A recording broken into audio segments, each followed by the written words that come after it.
So just a season ago, the Philadelphia Eagles had one of the worst defenses in the entire NFL, with the secondary in particular being a major weakness, as week in and week out, it seemed as if the Birds defense could not stop anything through the air. But now, just months later in the offseason leading up to the 2024 season, and the Eagles defense at least seems to have gotten significantly better, with the secondary looking vastly improved, and there's reason for the NFL to fear the Birds defense this season if they live up to their potential. So let's break it all down. Meanwhile, A.J. Brown is scaring NFL defenses as he's been super locked in all offseason and getting ready to have what he hopes will be the best year of his career. Plus, we got a resolution on the tampering charges facing the Eagles and also a look behind the scenes in the Eagles hype day. So we're going to talk about all that and more news in this video today, and we won't waste any time. Let's get straight into it. So let's start off by looking at Howie Roseman, as I think it's clear at this point that he is the best GM in the NFL and, in my opinion, the best GM in sports. In the past few off seasons, Roseman has had some really pretty amazing moments as he's been able to acquire multiple star players at times through trades or free agency, and he's also consistently crushed the draft in recent years, aside from a couple mistakes, as he's acquired multiple stars through that as well. Now, of course, for this most recent draft, we really won't know how good he did until the rookies get on the field, but the general consensus before that seems to be that Howie once again did a fantastic job, and that includes trading up with the Commanders to draft Cooper DeJean at number 40 overall. Speaking of which, we have a clip of Washington GM Adam Peters negotiating that draft trade with Roseman, and he said something that I pretty much sums up how most NFL GMs probably feel about Howie. Howie Roseman.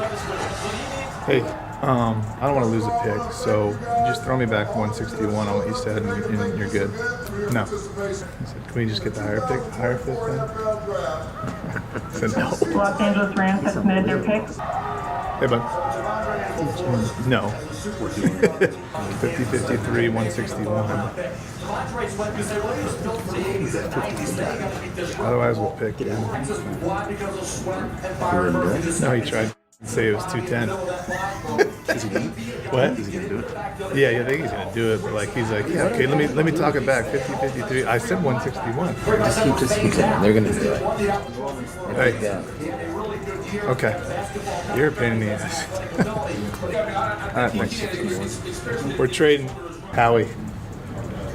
Let's see. He drives a hard bargain, but he's a good man. I honestly just think it's hilarious how Howie kept going back at him, trying to get every asset or hold on to every asset that he could. And I also think it's hilarious that Howie has seemingly built up this reputation among the GMs in the NFL. And speaking of Howie, we also just got a resolution on the Eagles' whole tampering situation, as those allegations came about back when the Eagles signed Saquon Barkley, with Penn State head coach James Franklin seemingly saying that Barkley and Roseman spoke directly during the legal tampering period, which is not allowed. However, Barkley later said that Franklin misspoke, and he just meant that Roseman contacted Barkley's representation, and it seems like that has turned out to be true, as the NFL put out a statement saying that the Eagles were innocent of tampering on Thursday, saying, quote, after a thorough review of the Philadelphia Eagles signing of Saquon Barkley, the NFL today informed the club that the investigation did not discover sufficient evidence to support a finding that the anti-tampering policy was violated.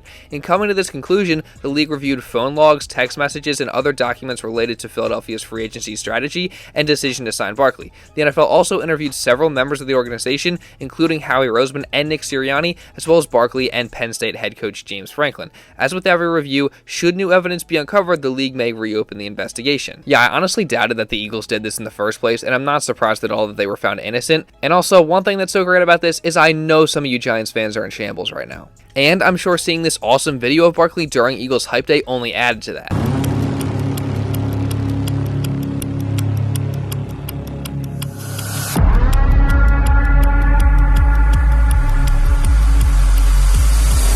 You know what, in the dead of June when nothing is going on, just leave it to the Eagles social media team to drop this and get me super fired up to watch Eagles football. And they didn't stop there, as they also released a video of Jalen Hurts from Eagles hype day as well.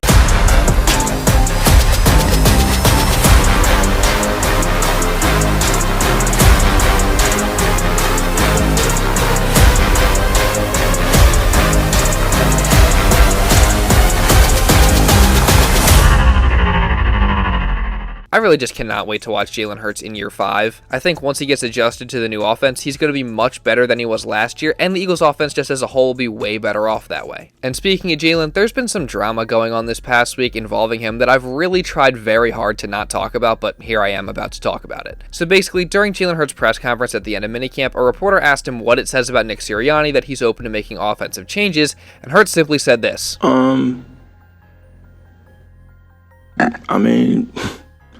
It's a great question. I don't know that I know the answer to it. I think he's just, he's been great, and the messages he's delivering to the team. He's trying to be very intentional in what he's saying, and yeah. Now, I really didn't think anything of this at the time, but some guys, particularly some hosts of WIP, seem to think that Jalen Hurts and Nick Sirianni's relationship is all of a sudden terrible, with Joe DiCamara slamming Hurts for his response, calling it a pathetic and disgraceful answer, while also saying, quote, Jalen just did a horrible job with his answer. I think Lurie is probably really, really ticked. Jeffrey Lurie decided to stand by Nick Sirianni and chose to have him as a coach of a football team with championship aspirations. For the quarterback to act that way, to me, last week, I thought Jalen acted like a baby with the way he answered that question. And then on top of that, former Eagles All-Pro Hugh Douglas also said this on WIP, quote, this is not good for the team. This is not good for Jalen Hurts as a quarterback. The one thing you don't want to be in your young career is to be considered a malcontent. Not saying he's there yet, but Jalen needs to make this relationship work for the betterment of us trying to get to the Super Bowl. He needs to get in lockstep with it, because at the end of the day, if Jalen is not in lockstep, guess who's not going to be here if he's out there beefing with the head coach? Him. Now, I gotta say, this whole thing seems just absolutely ridiculous to me, and it still does. Now, since this Eagles reporter Jeff McClain has said that according to team sources, Hurts' response disappointed several key figures in the Eagles organization.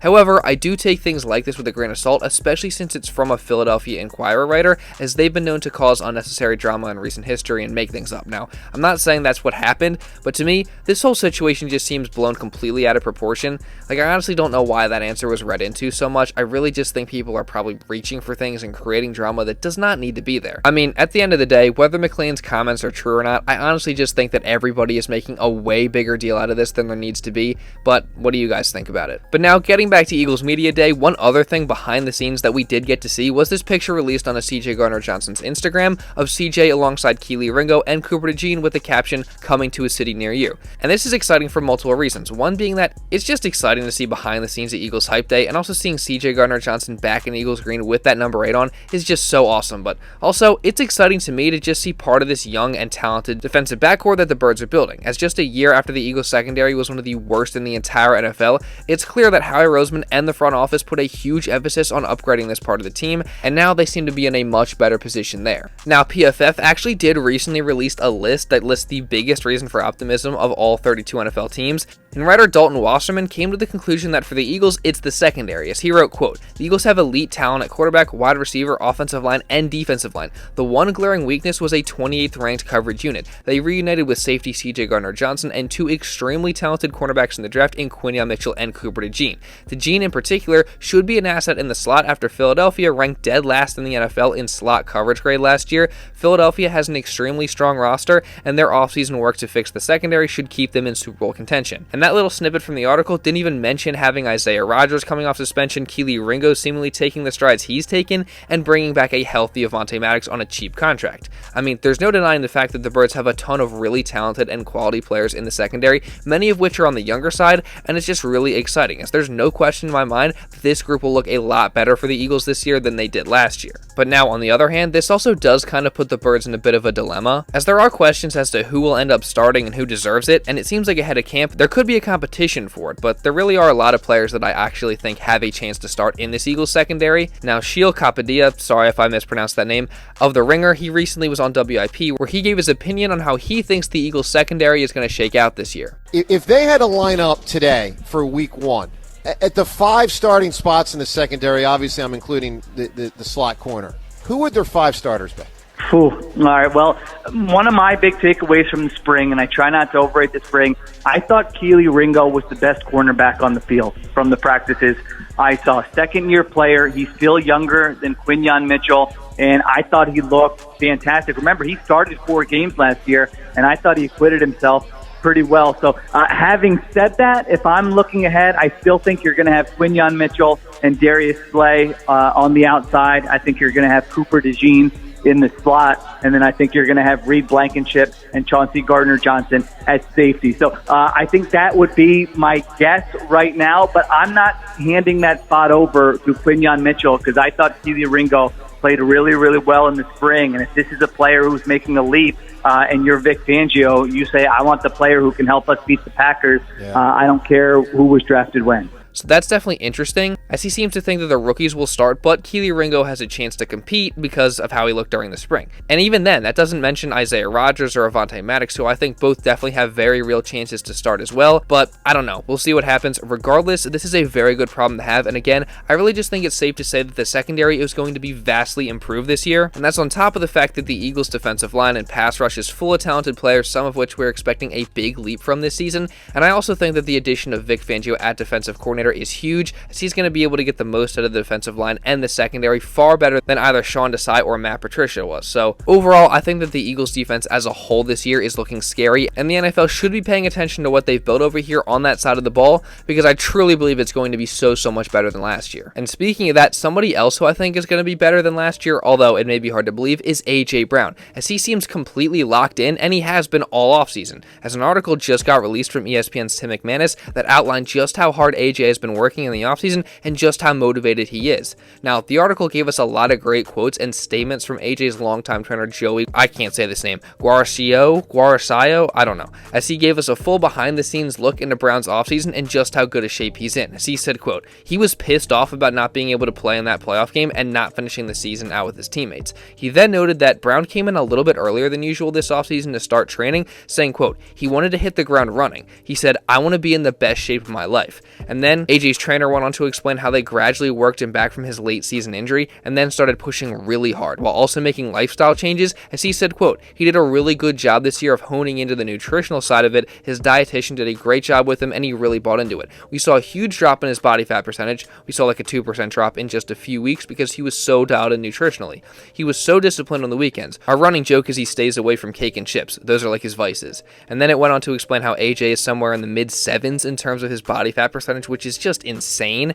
And then after, AJ's trainer went on to lay out Brown's massive goal and just how hungry he is, saying, quote, he wants to be the best offensive player in the league. He wanted that first team All-Pro. He wanted all the accolades that come along with that. He wanted to win a Super Bowl. That was the biggest thing. But we didn't get to realize any of those. Even though he had a great year, nearly 1,500 yards in back-to-back years, that 6-game stretch where he was over 125 yards per game, in his mind, he feels like a failure. This is why you love him and why he is who he is, because he is such a competitor. He's never satisfied. So I don't know how you can hear that and think that AJ's not going to have the best year of his career this upcoming season. I mean, he's put in the work, and now I just cannot wait to see the results, because just think, if AJ is even better than he was in the years past, that's only going to make the Eagles offense even better, and with all the talent around him, defenses just can't solely focus their attention all on him. So he's going to be really hard to stop, and just the Eagles offense is going to be really hard to stop overall. So again, I'm personally so excited to see what AJ is going to do this season. And now just to cap this all off, I want to congratulate Eagles legendary longtime announcer Merrill Reese for entering into the Pro Football Hall of Fame by being selected as the winner of the Pete Rozelle Radio and Television Award.